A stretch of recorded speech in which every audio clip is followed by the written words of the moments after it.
지금의 남편과 저는 연애를 기반으로 하여 결혼에 꼴이 난 커플입니다.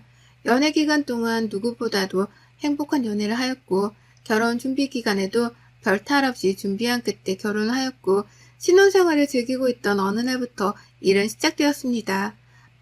아니 어쩌면 결혼 준비 기간 중에 제가 상처받았던 사건으로 인해 일은 시작되고 있었는지도 모릅니다. 갑자기 주말에 시댁 호출이 있었습니다. 매번 급 호출도 아니고 또 신혼초니까 보고 싶어서 부른다 생각하고 시댁에 갔습니다. 남편은 아들만 둘인 집안의 둘째 아들로 집안이 부자인 축에 속합니다. 경제적으로 부족함 없이 자라왔습니다. 물론 저희 집도 돈이 없는 집은 아니었지만 한 가지 좀 흠이라고 할 것은 재혼 가정입니다.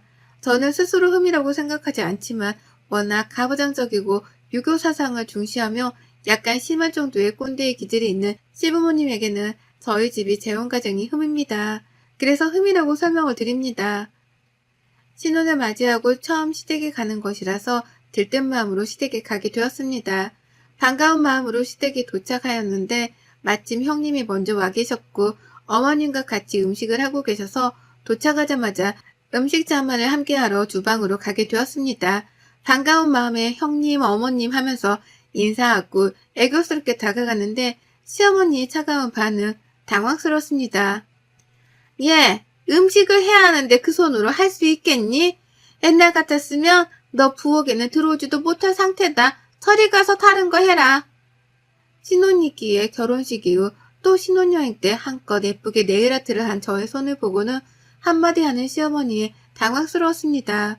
이 상황에서 형님도 고개를 푹 숙이고 아무 말도 안 하는데 저도 모르게 죄송하다는 말과 함께 손톱 깨끗이 제거할게요 어머니 라고 답변하게 되었습니다. 왠지 모르게 이렇게 답변해야 할 것 같은 분위기 숨 막히긴 했지만 워낙 깔끔함을 중시하는 시어머니라서 그럴 수도 있지 뭐 라고 생각하고 넘겼습니다. 저희 집의 분위기하고는 정말 많이 다른 시댁입니다. 여자는 부엌 일에 남자는 거실에서 TV 시청, 남자들은 절대 부엌에 들어오지 않고 손에 물 한 방울 묻히지 않는 시댁의 분위기, 첫 느낌은 달라지지 않기에 불길했습니다. 음식 잔만을 한참 동안 하고 식사를 다 같이 해야 하는 시간에 저희 시댁은 남녀 7세 부동석을 지키는 곳이었습니다. 요즘 시대에 남녀 7세 부동석이라니 사내 남 계집녀 7, 7, 해세, 아니 부, 가틀동, 자리석 이게 정말 실화인가 싶었습니다. 저보다 먼저 시댁의 분위기를 경험한 형님은 당연하다는 듯이 따로 상을 차리고 요구사항을 말하면 바로 응하는 자세까지 취하셨습니다. 처음 보는 모습에 낯설면서도 오늘만 이러는 건가? 몰래카메라인가? 별 생각을 다 했습니다. 결혼 준비할 때는 시댁에 한 번도 놀러와 본 적도 없었고 남편이 꼰대적인 성향의 마인드 또는 남녀의 차이를 가르는 행동이나 말투, 생각들을 표현한 적이 없어서 더 당황스럽습니다. 동서, 이런 집안인지 모르고 온 거야? 좀 당황하는 기색이 보여서 하는 말이야. 이런 분위기 끝에는 항상 후처치를 해주시니까 참고 적응해. 그냥 그게 속 편해. 후처치라니요? 아버님이 돈 주시잖아. 그리고 이런 거 다 알고 왔을 거라 생각했는데 부잣집 며느리가 괜히 부잣집 며느리야? 다 아는 여우인 줄 알았는데 동서 아닌가 보네? 형님의 말에 저는 충격이었습니다. 이게 무슨 상황인가 기쁜 마음을 가지고 시댁에 온 저의 마음이 싹 사라지고 있었습니다. 다 같이 모여서 가족의 밥을 먹는 의미는 같이 소통하고 대화하면서 정을 나누면서 함께하기 위함이 아닌가 싶었는데 이건 무슨 종살이 같은 느낌이 확 들면서 점점 기분이 나빠지고 표정 관리를 할 수가 없었습니다. 시아버지는 진짜 형님 말대로 집에 갈 때가 되니 돈을 주셨습니다. 남들이 받는 용돈 수준이 아닌 수표였습니다. 그런데 저는 기쁨보다는 황당스러웠습니다.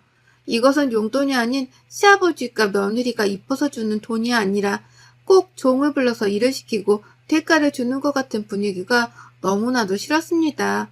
남편은 이 와중에 잘못되었다고 생각도 전혀 못하고 저의 표정을 보면서 왜 저러는지 싶어 저에게 왔습니다. 왜 그래? 밥 잘 안 먹었지? 속이 안 좋아? 무슨 일 있어? 아니야 오빠, 이따 집에 가서 이야기하자. 저는 밥을 먹는 둥 마는 둥 하고 밥상을 바로 또 치우고 설거지를 하면서 멍한 상태였습니다.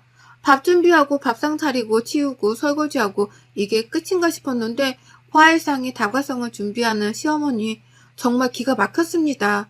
하지만 참아야지라고 생각하고 옆에 아무 말 없이 일하는 형님을 따라서 준비했습니다.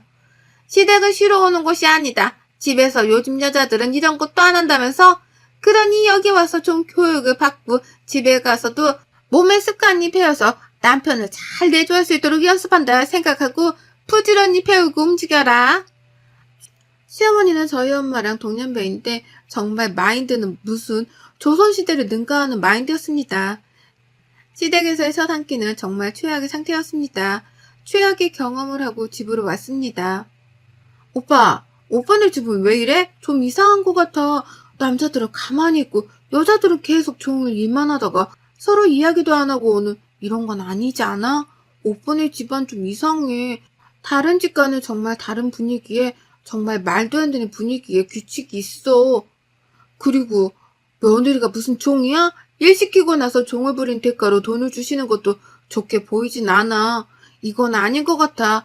며느리와 자식 부모, 시부모님의 관계가 꼭 주인과 하인 관계 같이 보이고 정상적인 상황은 아닌 것 같아, 오빠.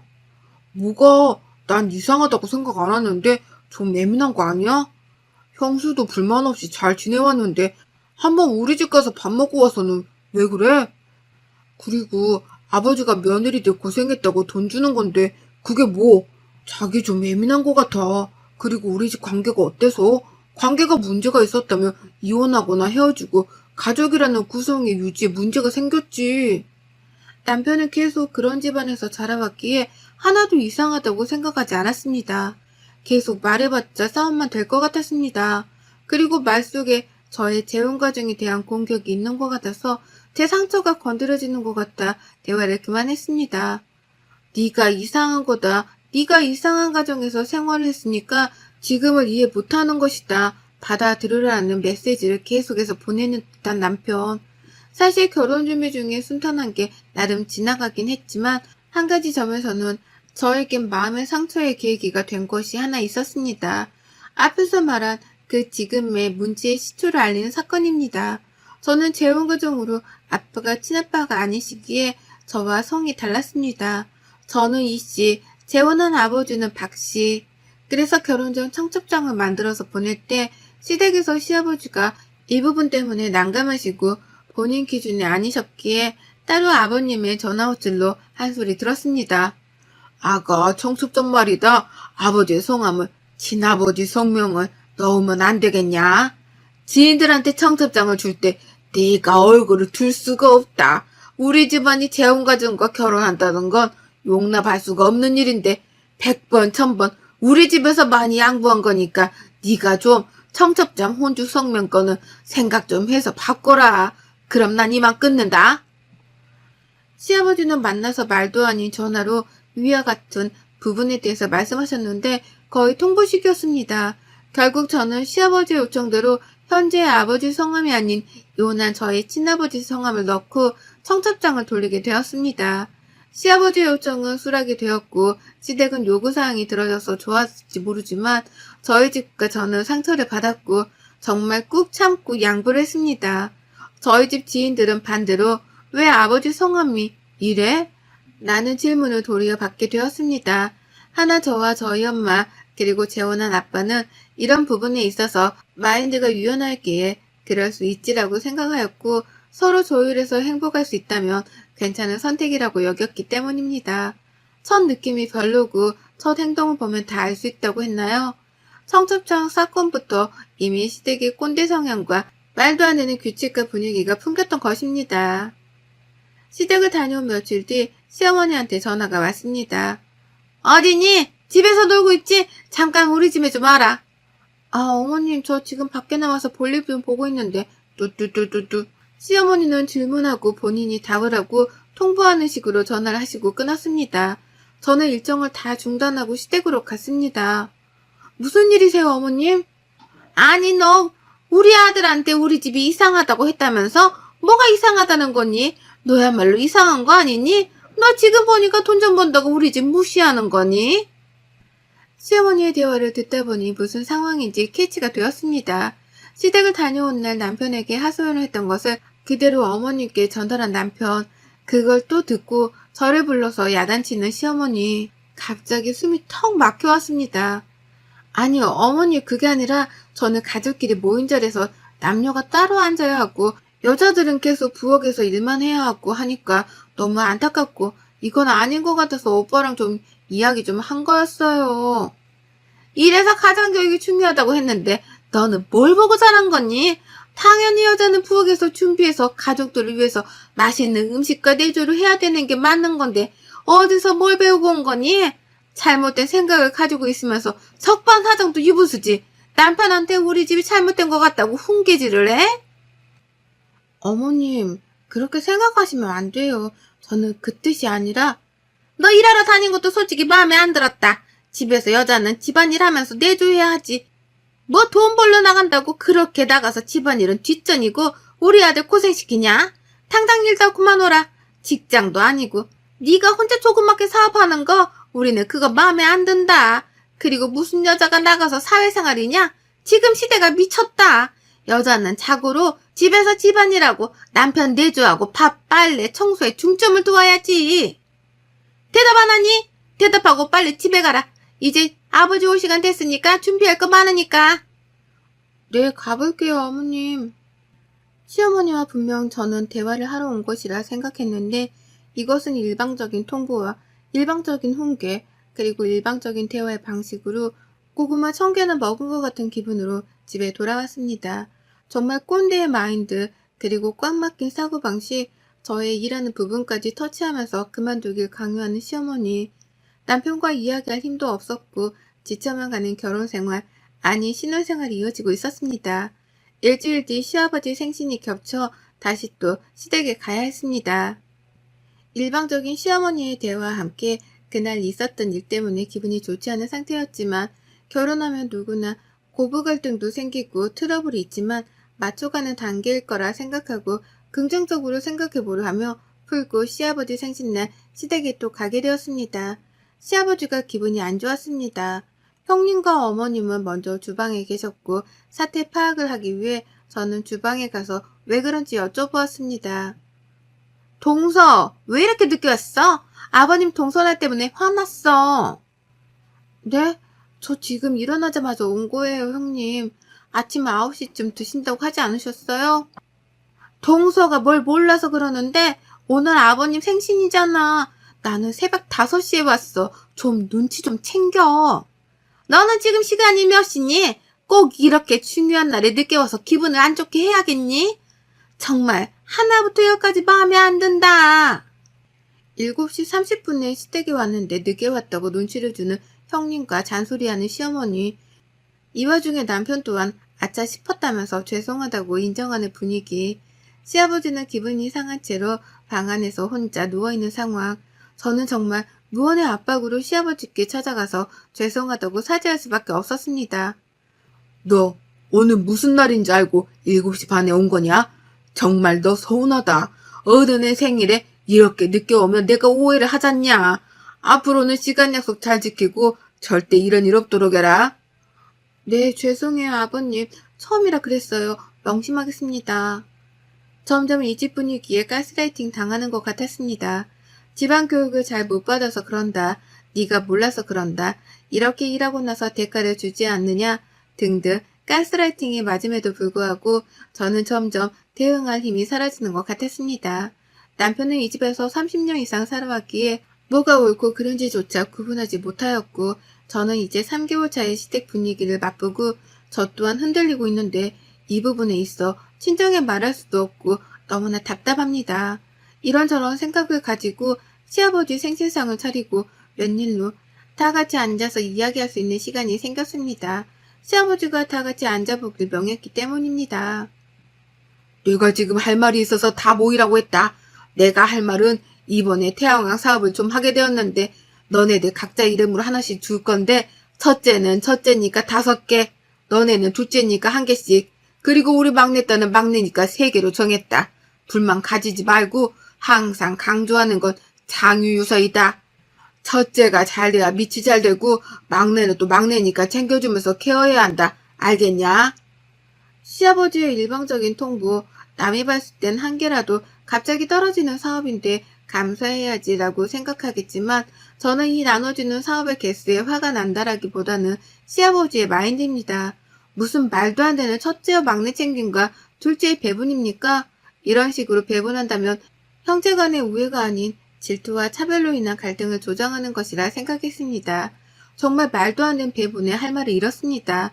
넋이 나간 채로 부엌으로 향해서 다과를 준비하라는 시어머니의 말에 준비를 했는데 시어머니의 다음 말이 저를 더 충격 속으로 빠지게 만들었습니다.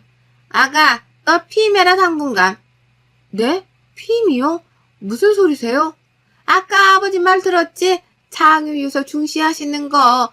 그리고 항상 형이 먼저 과업을 달성하고 동생이 달성해야 순리대로 흘러가는 거야. 그러니까 형이 먼저 아기를 가지기 전에는 너네가 먼저 가져서는 안 돼. 알겠냐? 뭐든 순서대로 위에서 먼저 시작되고 그 다음 아리가 해야지. 순리를 벗어나면 안 되는 거야. 만약 생기면 알아서 정리까지 해라. 성인이면 그 정도는 알아서 할 수 있지. 형님네가 결혼을 1년 정도 먼저 하셨는데 아직 아이가 생기지 않나 준비 중이신 상태였는데 저희가 먼저 아기가 생기는 것은 있어서는 안 되는 일이라면서 피임을 요구하는 시어머니. 시댁에서도 임신 순번제를 강요하다니 정말 말이 안 나왔습니다.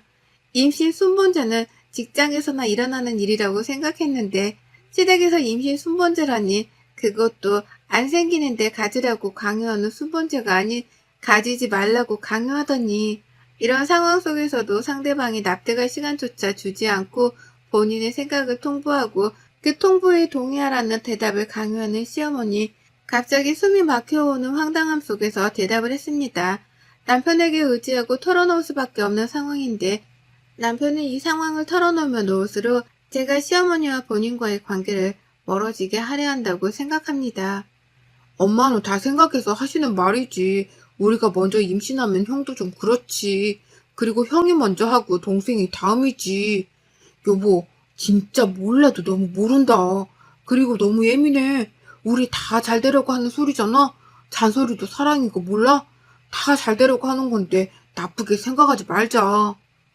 연속적으로 시댁의 충격적인 분위기를 경험하고 우울하고 답답한 상황 속에서 남편조차 제대로 된 가스라이팅의 사고를 가지고 저를 설득하는 상황. 내가 지금 결혼을 한 것인가 아니면 꼰대 성향이 집에 들어가서 살고 있는 종인 건가 현실 구분이 안 되었습니다. 갑자기 결혼을 한 것이 후회도 되면서 어떻게 풀어나가야 할지 막막했습니다. 그런데 마침 그 시간 시아버지의 전화벨이 울렸습니다. 전화를 받으려는데 끊겨서 다시 전화를 했습니다. 여보세요? 아버님, 저 둘째예요. 전화하셨는데 제가 받으려고 하니까 끊어지더라고요. 네, 둘째요? 누구세요? 누구신지? 아니, 아버님, 저 둘째 며느리예요. 왜 그러세요? 장난치시는 거예요? 놀랬어요, 아버님. 아, 둘째 며느리? 제가 며느리가 있었던가요? 너무 오랜만에 듣는 목소리라서 며느리인지도 기억이 전혀 안 났네요. 바쁘신 우리 며느리 아닙니까? 아버님, 왜 그러세요? 전화는 하루에 적어도 2번은 해야지. 아침에 문안인사, 저녁에 문안인사도 모르냐? 전화 안 한 지 3일이 되어서 내가 전화 한번 눌러봤다. 이런 것도 안 배우고 도대체 어떤 가정에서 자란 거니? 앞으로는 하루에 2번 어른에 대한 예의를 갖추었으면 한다. 하루에 전화를 2번 하라는 시아버지. 전화 겨우 3일 동안 못했다고 누구냐면서 비꼬는 시아버지의 태도에 차라리 용돈이나 선물 같은 걸 주시지 않고 자식들이 편하게 마인드를 가지고 온전한 가정을 이끌며 살아가도록 해주셨으면 좋겠습니다. 자식을 본인들의 소유물로 생각하고 또 본인의 사고방식들과 틀에 맞추어서 살게 하려는 것이 저를 숨막히게 해오고 저희 부부관계 또한 좋지 않게 만들고 있습니다. 임신 순번제가 시댁에서 이루어지고 있고 무조건 첫째가 먼저 막내는 막내니까 챙겨야 한다. 시댁의 콜과 욕을 하며 토들지 말고 내내해야 하는 분위기와 여자들은 남자를 위한 내조를 강조하며 가족의 의미는 없어진 시댁의 분위기. 앞으로 아이를 낳고 이런 분위기를 자연스럽게 흡수시키게 될 것을 생각하니 너무나도 끔찍하고 답답해져만 갔습니다.